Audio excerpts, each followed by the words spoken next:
All right, hello, and welcome to the Middle East Forum Speaker Webinar Series and Podcast. I'm Stacey Roman, and I will be moderating this discussion today.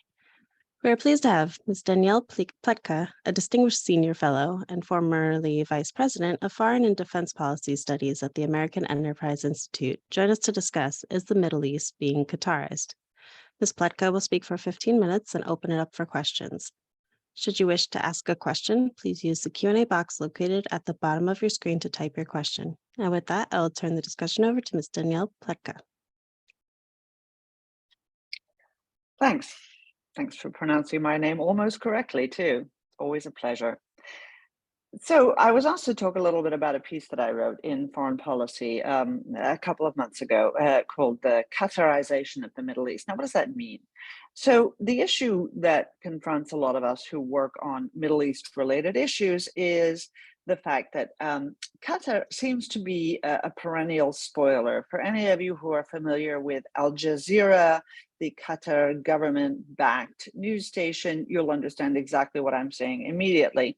Al Jazeera, let's put it this way. They like to play both sides, but more importantly, they like to play the side that is most going to stick in the craw of the United States and of their Gulf allies. So, for example, during the war in Iraq, they were often extraordinarily sympathetic to Al-Qaeda and ISIS, to the point where the US Pentagon accused Al Jazeera of coordinating attacks with Al-Qaeda in order to ensure that the maximum number of people were there in order to be injured. They were often at the forefront of publicizing statements by Osama bin Laden. They've been very sympathetic to the Muslim Brotherhood. They had a terrible relationship for a number of years, beginning during the Trump administration, with their Gulf allies, particularly Saudi Arabia and the United Arab Emirates, although they dragged Bahrain and Egypt along.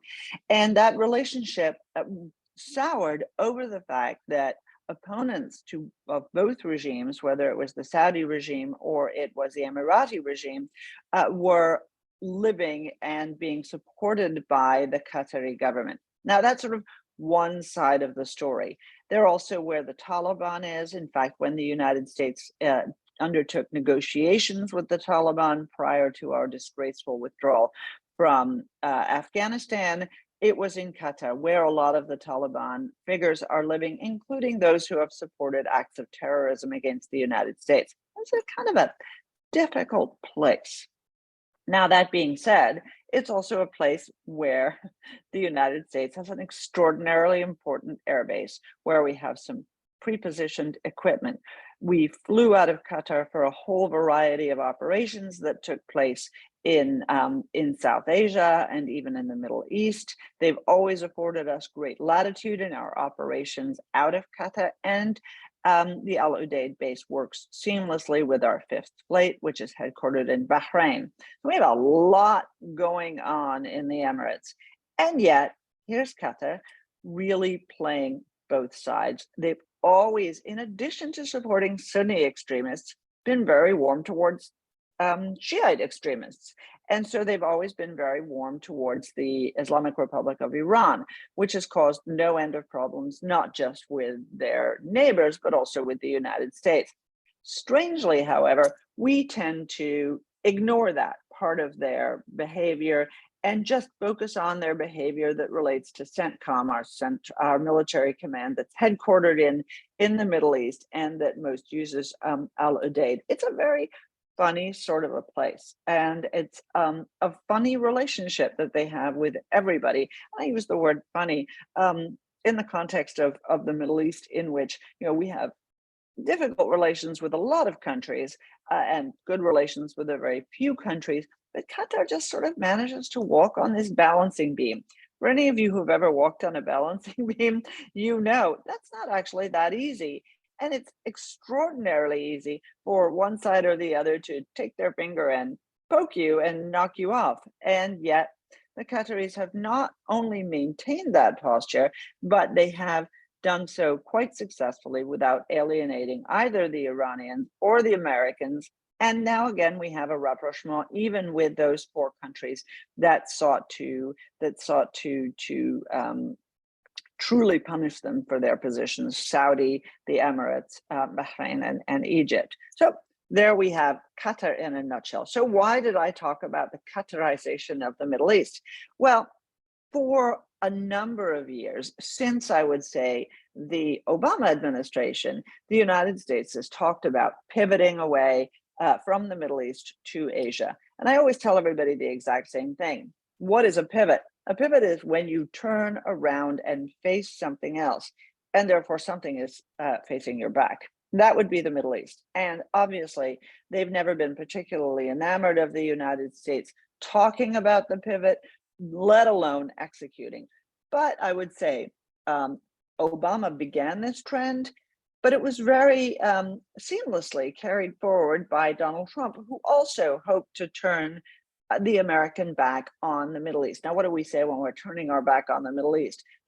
No more wars, no more Iraq, no more dealing with dictators, no more caring what Bashar al-Assad is doing in Syria, no more serious attention towards terrorist groups that are headquartered in Lebanon or coming out of Iran. And even, I would say, while we would maintain our friendship with Israel, which is very important to the United States, nonetheless, not really prioritizing either the relationship or the Israeli-Palestinian peace process, which used to be, as you all remember, at the very, very center of the American relationship in the Middle East. And in deciding that we would turn our back on the region, Barack Obama had one model. His model was, we've made a huge mistake over the last half a century, and what we ought to do is we ought to try to negotiate our relationships through the region, not through the prism of our relationship with Israel or the prism of our relationship with Saudi Arabia, but through the prism of our relationship with Iran. These Sunni Arabs have never done anything good for us. Why don't we try with the Shiites and see? And he very infamously said, you too, to the Saudis, you too, the Saudis and the Iranians are going to need to learn to share the region, as if somehow it could be divided between the Sunni and the Shia. He obviously forgot about Israel, and the United States would have no role to play. Donald Trump had a different idea about this, which is that he would create the same result, our ability to walk away from the region, by putting a lot of the burden on Israel. In other words, when the Saudis, when the Emiratis, when others had a problem and were worried about their safety and security and the threat of Iran, rather than turn to the United States, they would turn to Israel. And this is really sort of the premise at the heart of the Abraham Accords. And I think a totally separate conversation. Why am I giving you this huge amount of background? The main reason is so you understand not what the perspective is so much from Washington, but what the perspective is from the region. We've now had 3 presidents in a row who have basically said, I want to turn my back on the Middle East, for a variety of different reasons with a variety of different objectives. President Biden, like his former boss, Barack Obama, skedaddled out of Afghanistan. Yes, Donald Trump wanted to do the same thing. Barack Obama skedaddled out of Iraq. Both of these were not simply a disgrace in terms of our behavior, in terms of our conduct, in terms of our relationship with our allies, of the security and safety of people who we had previously professed to care about. It was also a slap in the face to everybody who ever depended on the United States. Every country who thought to themselves, okay, when I'm in a rough spot, who am I going to turn to? I'm going to turn to Washington. When the Iranians are trying to send missiles and drones, when they're using terrorist proxies to attack us, I'm going to turn to the United States. And historically, the United States has been there. What they're starting to believe at this point is, no, the United States is not going to be there. In fact, the United States is never going to be there again. Now, I don't know whether that's true or not. I certainly hope not, because we have a lot at stake in the region, and not just energy supplies, but also values, terrorist organizations, and allies who depend on us. So The way that they've signaled this most aggressively is obviously via the Saudis with their unwillingness to accommodate President Biden when he wanted lower oil prices. Okay, that's not unprecedented. I think that that was an episode misplayed by both those in Riyadh and those in Washington. But even more importantly, these countries are starting to hedge their bets. And this is what I mean by the word Qatar-ization. Just as the Qataris have perfected this art of walking the balance beam of geopolitical strategy and diplomacy, so too the Emiratis and the Saudis and others in particular are doing the same thing. How do we see that? They are reaching out to the Chinese. They are buying weapons from the Russians. They are not enforcing in any serious way the sanctions regime against Vladimir Putin because of his invasion of Ukraine. On top of that, they are engaged in what I'm going to cautiously call a rapprochement with Iran. Now, we know the foundations of these problems. The relationship between the Sunni Arab powers and the Shia regime in Tehran is never going to be good. Never. It can't be, because the fundamentals simply won't allow it. And the politics, frankly, of the Islamic Republic of Iran won't allow it. But both the Saudis and the Emiratis have been engaged in negotiations with the Iranians. The Emiratis decided in August of this year to return their ambassador to Tehran. Their ambassador had been gone for 6 years. The Saudis have been engaged in negotiations that were brokered by the Baghdad government with Iran, again, with a view to ratcheting down tensions. The Saudi priorities are somewhat different from our own. The Saudis want to ensure that the Iranians stop helping the Houthis in Yemen, that they stop trying to destabilize Saudi society. I don't think they've made much headway, but I think there's no question that they've been hedging their bets because their trust in the United States is gone. And I think they are equally concerned in the Levant that the Israelis aren't necessarily going to be there to support them. Saudi Arabia, obviously not a member of the Abraham Accords, although there's lots of talk of it, but they are hedging their bets in Syria. They are hedging their bets everywhere. Now, I want to make a final point about this that contradicts everything I just said, and feel free to call me on it. I probably deserve it. One of the things that I said in a subsequent article was, well, that's all good and fine. You can go to the Russians, you can play footsie with the Chinese, you can start inking deals so that you buy weaponry from them, you can make nice with Xi Jinping. He doesn't care about democracy either, no strings attached. What a great deal for you, in whether it is Dubai or Abu Dhabi, or it is in Riyadh, or wherever it is. Oh, more power to you guys, you know, if you think you can do that. But when push comes to shove, when you have a security challenge, I can assure you that even though you're playing this game right now with Moscow and with Beijing, the reality is when push comes to shove, you're still going to turn to us, because the Chinese aren't interested in coming in on one side or the other in the Middle Eastern conflicts. They're not interested in supporting Israel over the Palestinians. They're not interested in supporting Assad over his enemies. And they're certainly not interested in playing one side or the other in the conflict between Iran and everybody at this point. And that's the problem. Ditto for the Russians. While the Russians put themselves in Syria, at the same time, they've had a very warm relationship with the Iranians. And yet they also tried to establish a base in Egypt. They still have a very excessively, to the mind of many of us in Washington, warm relationship with Putin. And so the notion that somehow these countries are going to start playing the games of the Middle East that the United States has been willing to engage in these many years, I think is actually ridiculous. I think that's going to come back and slap both Crown Prince Mohammed bin Salman and our friends in Abu Dhabi very, very seriously. And that's something for them to think about. But in the meantime, they've been playing the game. They've been hedging their bets. They've been trying to suggest that they're not all reliant on the United States. They've been trying to suggest, indeed, that they're really not interested in taking the sides with the United States against other countries. How long will this last? Well, at least as long as the Biden administration, that's for sure. And I haven't talked a lot about Washington politics, but if you want to talk about that in the Q&A, don't hesitate to put it in the questions. Okay, I have blabbed successfully as threatened for 15 minutes, and I'm now going to look at the Q&A. All right, And wonderful. how would you like me to handle it? Would you like me just to go through the questions and paraphrase them, or what would you like me to do? I usually come on and ask questions. All right, go for it. But if you have any that you really want to answer, feel free to jump in there. I'm very happy to manage it however you choose. Okay, wonderful. So I'm going to start with JL's question. Other than the airbase that we have in Qatar, what do we need from them? Why not simply relocate the airbase to a more friendly country in the Middle East? What a clever question. In fact, years ago, just years ago, must be 7, maybe 8 years ago, Jack Keane, General Jack Keane, who may be familiar to all of you, and I had a piece in the Wall Street Journal in which we said exactly that.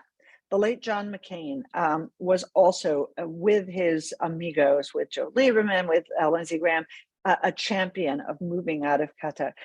You know, look, what the secret, and JL, I don't know what your first name and your last name are, but JL, the secret here is not that we are in Qatar and that they believe that they have us by the short hairs, which they don't. The real point here is they pay for a lot of that. They pay for a lot of our basing there. They pay for a lot of prepositioning there. They give the money. And the Pentagon, which gets less and less money for operational things and more money, unfortunately, to spend on entitlements, nonetheless, really likes this. And there's a real strong relationship. It would be super hard to move out of Qatar. I think that we ought to. I mean, I think that they've given us enough messages that the right choice is to turn around and not just threaten them with legislation or threaten them with moving out, but actually begin the process of moving out. If we're really turning our back on the Middle East, let's put an airbase somewhere where we can trust our hosts just a little better than we do the Qataris. Next. Absolutely. So Peter asked, do you have any comments on the State Department's competence in the Gulf? Well, let me first say that it is hard to criticize the State Department in the Gulf, given that we don't have very many ambassadors in the Gulf. One of the raps on Donald Trump, which I thought was completely accurate, was his total indifference to the question of whether we had diplomatic representation in countries. It was like, who cares? You know, I'm running the country. I don't need those idiots off there. That's completely wrong. It's not just from the sort of the questions of grand strategy that we've been talking about today, the big issues: Iraq, Iran, Israel, Palestine, terrorism, oil, energy prices, climate, whatever it is. It's not just that. You need to manage a relationship day to day to day to day to day. And when we don't have an ambassador, we don't have a liaison with that government. We only have some flunky who they rightly assume is a lower level person who reflects the lack of prioritization of their country. We haven't got an ambassador in Saudi Arabia. We hadn't had an ambassador in Iraq. It's a disgrace that the administration has not nominated anybody for a whole variety of countries, including outside the Middle East. As I had breakfast with the Singaporean foreign minister just a couple of days ago, and he said they haven't had an ambassador there for 5 years. You know, Singapore isn't some, as somebody rather rudely said sitting next to me, it's not Burkina Faso. So I don't want to blame the State Department too much for the failures that are going on day to day.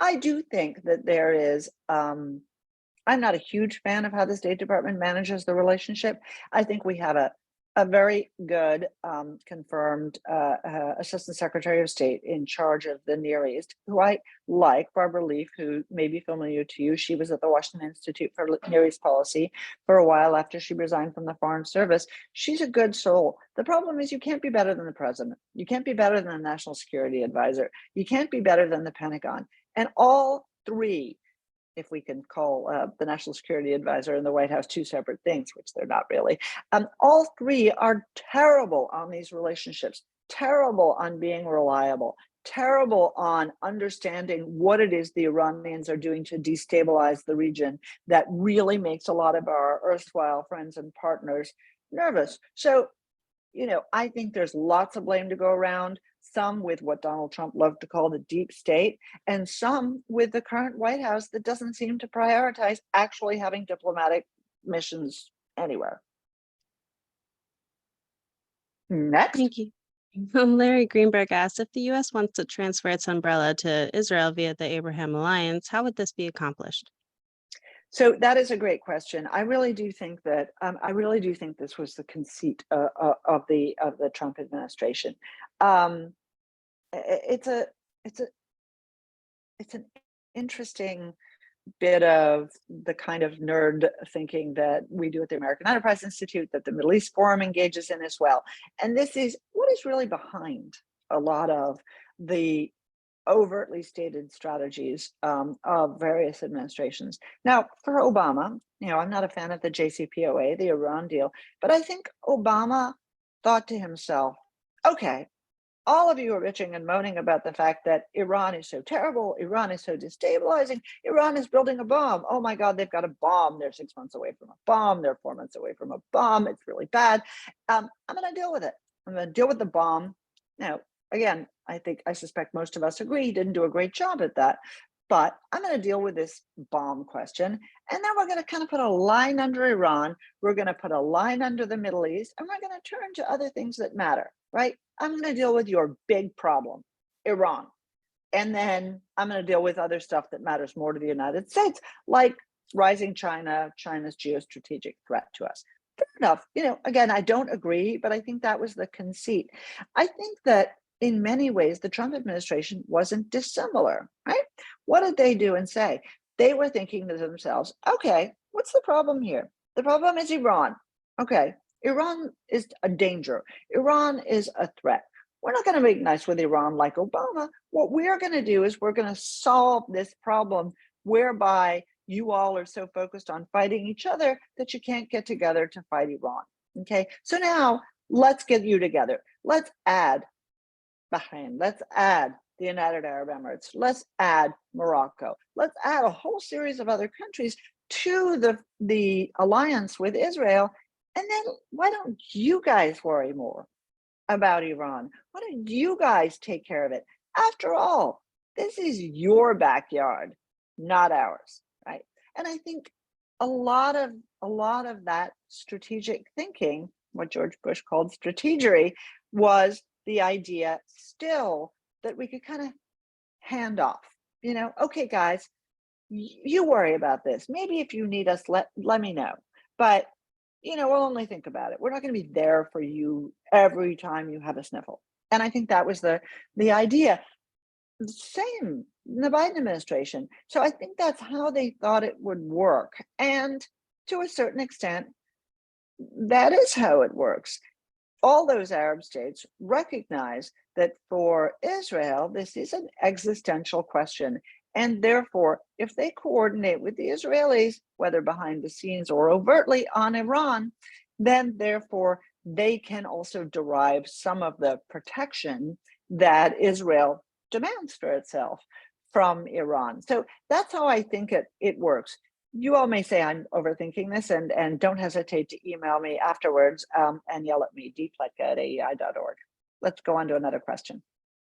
Thank you. Speaking of Iran, Dennis Karp asks, will Iranian drones limit the delusion of further negotiations for Iranian nuclear energy? Well, that's a great question. So I think that the Biden administration was eager, notwithstanding what's going on in Iran, even notwithstanding what happened with Mahsa Amini, the young woman who was murdered by Iranian security forces, the first of now many who have been murdered by Iranian security forces in the course of the demonstrations that are going on. I think that the Biden administration was still willing to go back to the nuclear talks. I think what helped put what I understand, for the moment at least, is a nail in the coffin of the talks that are going on in Vienna is Iran's provision of drones. not just provision of, but also technical support for drones attacks by Russia against Ukraine. I will say this though, and I commend to you all the work that is being done by my colleague Frederick Kagan and our sister institution, the Institute for the Study of War. One of the most fascinating things about this is those drones stink. They're just lousy. Sure, they're hitting some targets, but the Russians have been so far reduced, A, that they're relying on North Korea for ammo and the Iranians for drones, but B, that the Ukrainians are really capable of shooting them down. But I think the Biden administration is really, really mad about that. Rightly so. Well, for once, they're saying something I agree with. And I think that has really put a stick in the spoke of any momentum that might have remained for the JCPOA. At least I hope so. Next question. Thank you. Speaking of the demonstrations in Iran, Taffy Gould asks, how do you think the demonstrations in Iran are affecting other Middle East countries? You know, anytime Iran is visited with misfortune, the rest of the Middle East celebrates. It's interesting to me because this really does put Iran in a quandary. So we can dismiss with Israel and most of the Sunni Arab countries with the simple statement, you know, they see people demonstrating against the administration in Tehran, and their attitude is, you go girl, demonstrate, you know, these people stink. I think where it's more interesting for us is to talk about what the impact will be in a place like Syria, okay? Because the Russians are withdrawing their forces from Syria in order to have them fight in Ukraine. They did such a great job in Syria, you know, why not bring them to that really winning battle against Ukraine? And that means that a lot of the burden for fighting against ISIS and for other groups, many of them supported by Qatar in Syria, really falls both to Hezbollah and to Iran. And that is going to be very interesting to see, because I don't know if any of you caught the fact that the Israeli defense minister Benny Gantz was in Ankara on Wednesday. No Israeli defense minister has been in Ankara for a while, and there shouldn't be any doubt that one of the things they're talking about is what to do in Syria. So I'm sort of focused on that. When you talk about the external implications of what Iran is up to in these places, I'm focused on how it's going to impact the groups that they support, whether it's Bashar al-Assad or it's Hamas or it's Hezbollah or it's the Houthis. And I don't think enough attention has been paid to that, but I think it's a very, very interesting question, because these demonstrations are A, costing them money, B, forcing them to put security resources at home where they once had hoped to have them on expeditionary, you know, adventures in Yemen and Lebanon and Syria and the West Bank, et cetera. So, you know, fingers crossed, this is actually hurting them even in other ways.